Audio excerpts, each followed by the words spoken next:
The world is not the way we see it. There's a difference between seeing and looking. You look with your eyes, but you see with your mind. I don't know how many of you have ever spoken to a blind man before. But if you are speaking to a blind person, if indeed what you are talking about or what you are saying, the blind person really understands what you are talking about, the blind person says, "Oh, I see." The question is, what does the blind man see? And with what does the blind person see? And I submit to you, ladies and gentlemen, blindness is only physical. But, there's a lady by name Helen Keller. Helen Keller was born blind, dumb, and deaf. But Helen Keller wrote books. Helen Keller composed music. Blind, dumb, and deaf. So in one of the days when he was given an Oscar award, he was asked, "Madam Helen Keller, is there anything that is worse than blindness?" He said, "Oh yes, to have your sight and yet no vision." And today, ladies and gentlemen, there are many people on our continent today, there are many people in Uganda today who are walking with their two bulged eyes, but has no clue as to what is happening around us.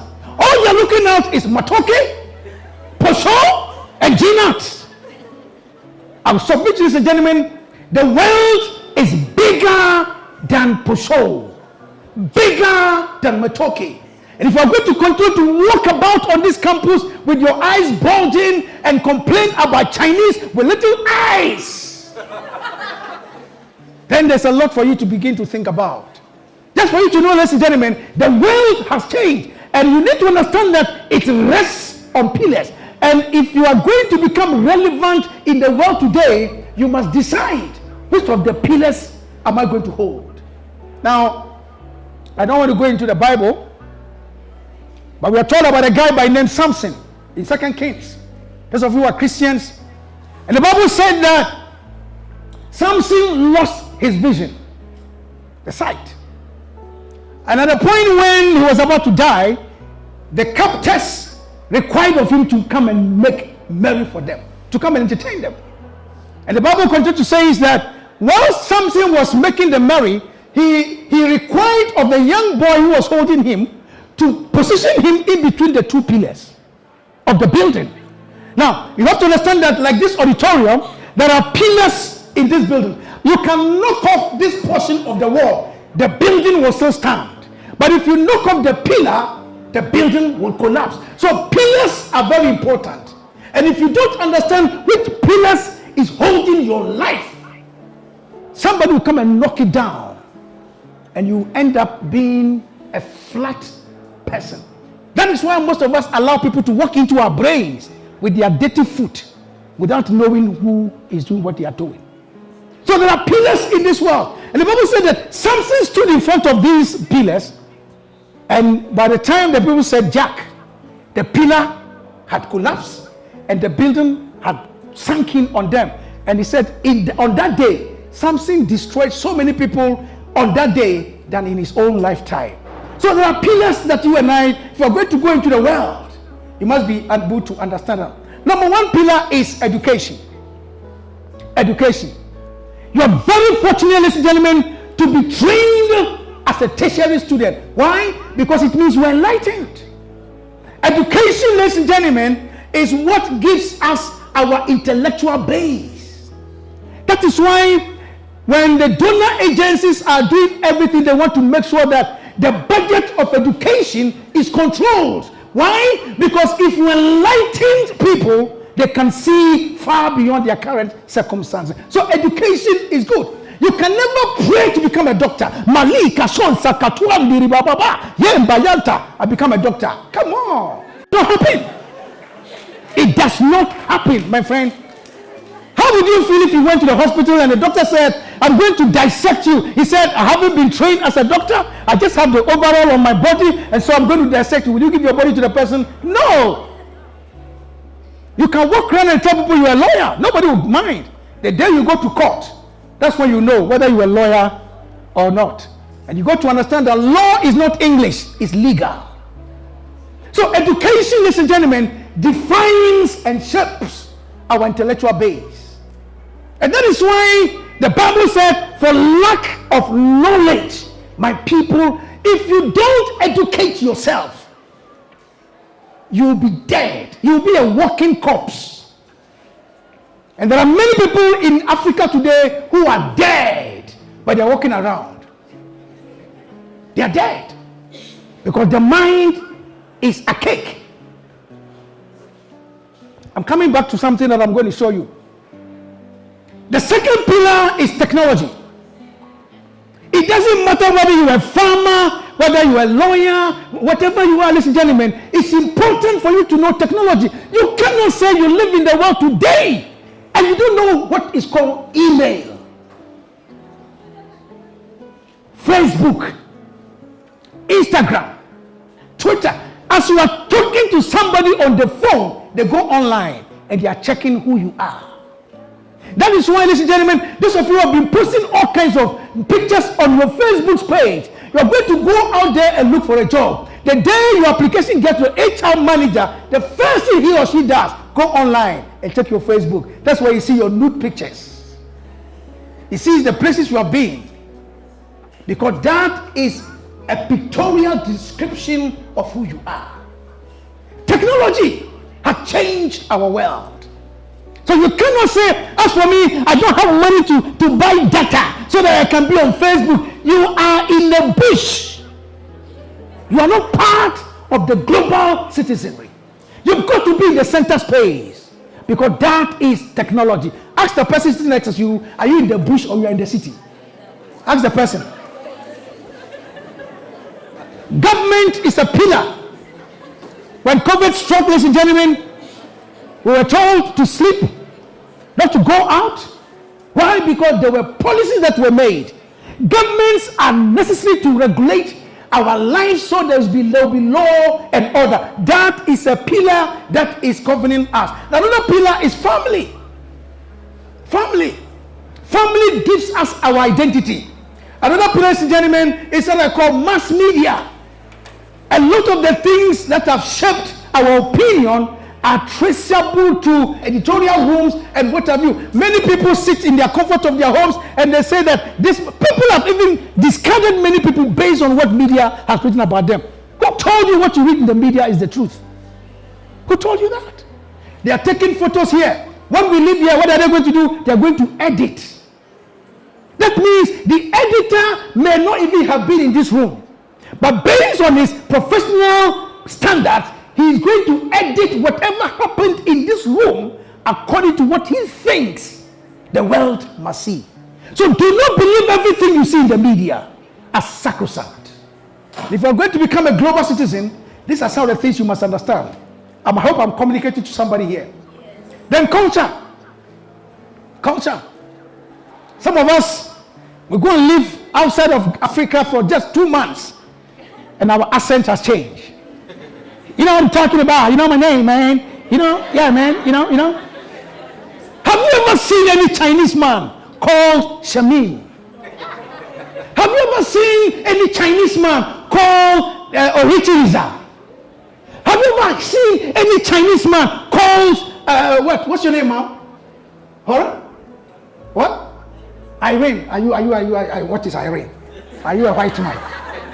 I hope you get the point I'm making here. Your culture defines your values. Your culture defines your heritage. There are some of you who don't even want to go back to your village.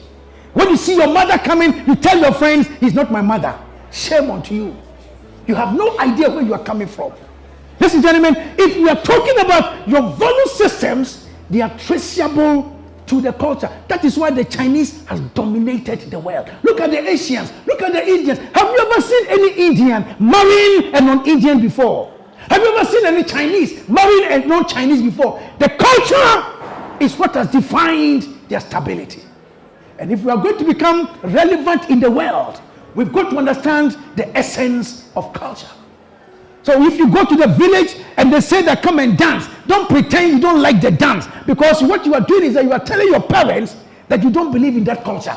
if that culture has not been there, that name you have as your surname wouldn't have been there. Am I communicating to somebody here? Am I making a sense? Then business, another pillar. And I'm glad that I'm talking to business students here. And I want to encourage as many of you, ladies and gentlemen, those of you who can think and create business, go for it. Why? If you control the pillar of business, you can control media, you can control government, you can control education, you can control technology. Money speaks if gotten the right way. So enterprise is a pillar that all of us must be interested in. So the question is, now we know the world where it is going with a clear path. We know the pillars. How do we shape the future? And I say here, you are going to have to identify the key ingredients that is going to help shape your future as a young person. What are the killers? The first one is that think global and start local. Think global and act or start local. Hear me. Uganda is not isolated from the world. Uganda is part of Africa.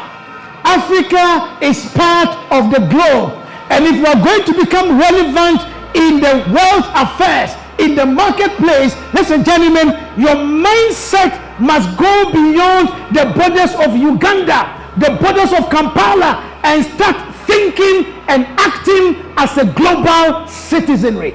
Many years ago, I wrote a book titled Strategic Positioning.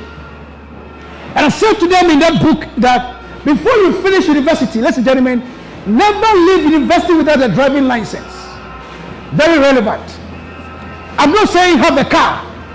I'm saying have a driving license. Number one. Number two, never leave university without a passport. I'm not saying travel. Never leave university, ladies and gentlemen, without a second language.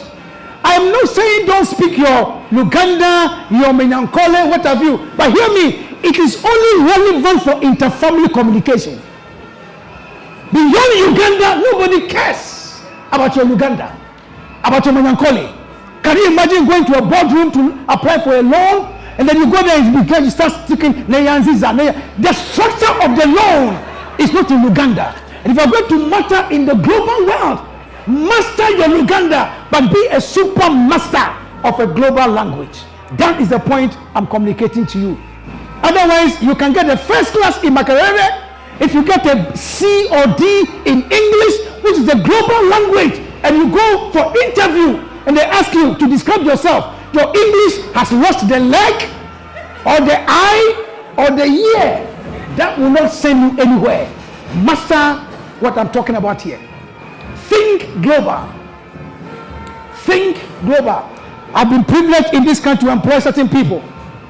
And so I have a privilege of knowing what I'm talking about here. Guys, let me tell you, ladies and gentlemen, I'm not saying that I am an African, I am an Akan man. If I go home, I speak my Akan, I speak my Fanti, and I love it.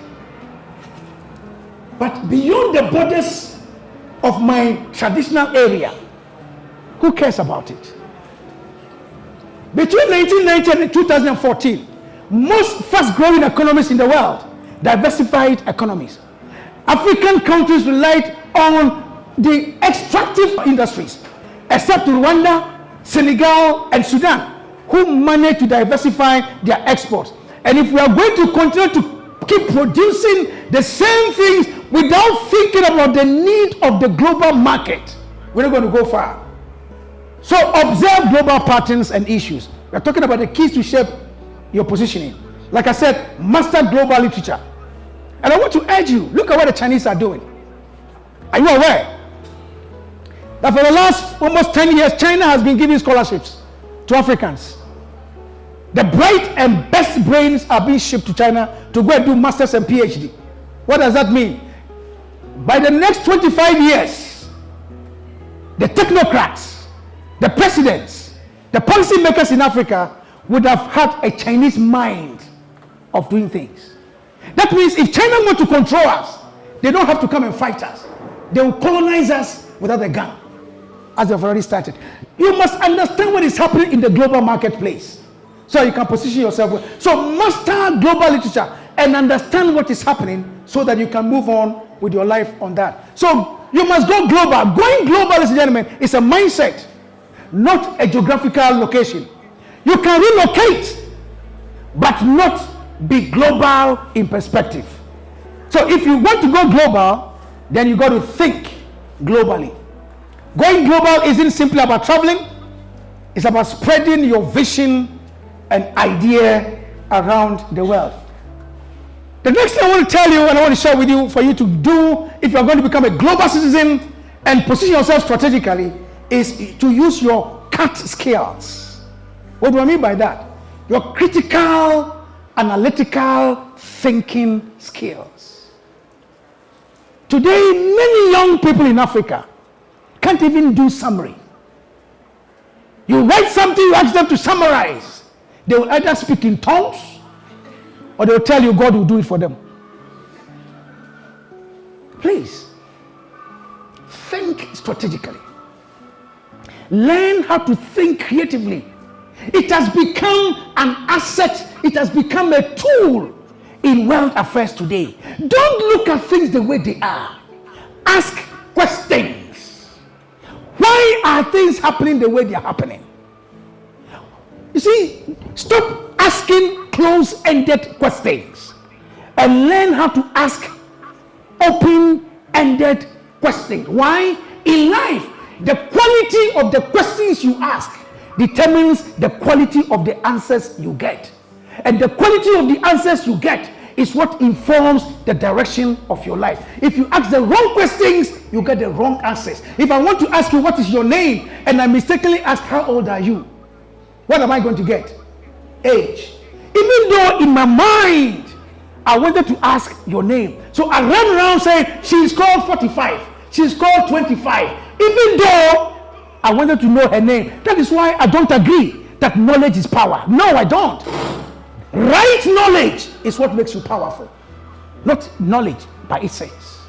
So use your critical, analytical thinking skills.